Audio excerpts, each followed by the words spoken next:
Israel has lost the war online, and here's why.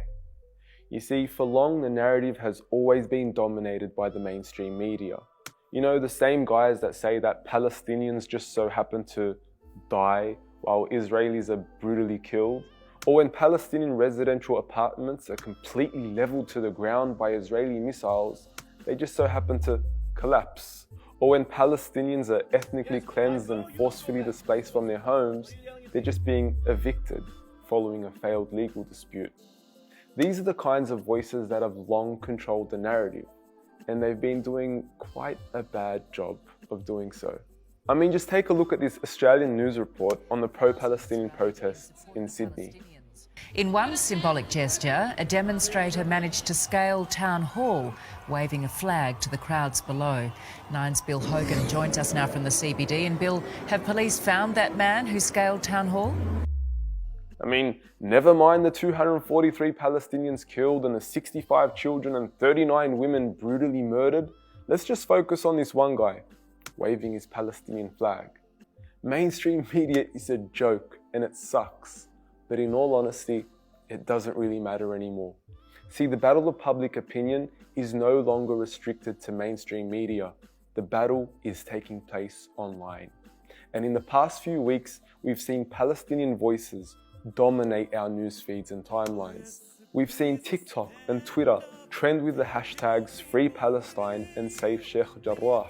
Millions of voices have been raised across the world in support of the Palestinians, and the movement has gained serious momentum. So much so that Israel is now losing the battle of public opinion. Their propaganda is getting squashed online daily, and they are clearly beginning to panic. And it's not just online. We're seeing some of the largest pro-Palestinian protests in history take place across the world. Meanwhile, Israeli protests are beginning to look like book club gatherings. And of course, for the first time, we're seeing empowered Palestinian voices represented in the mainstream news. Voices that are not only successfully countering the narrative, but actively redefining the conversation. To start, it's not really an eviction, it's forced ethnic displacement, to be accurate. And it's not just the Palestinians. We're seeing waves of Jewish people come out boldly in protest of Israeli war crimes.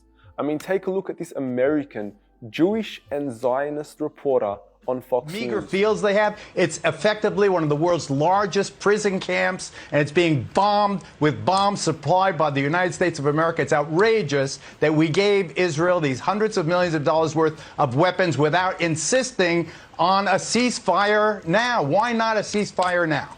We're even beginning to see words like Israeli apartheid and ethnic cleansing now become a part of the mainstream conversation, with Human Rights Watch coming out harshly in a 213-page report declaring Israel guilty of apartheid, a statement which was even reiterated by a Center for Human Rights in Israel itself, B'Tselem.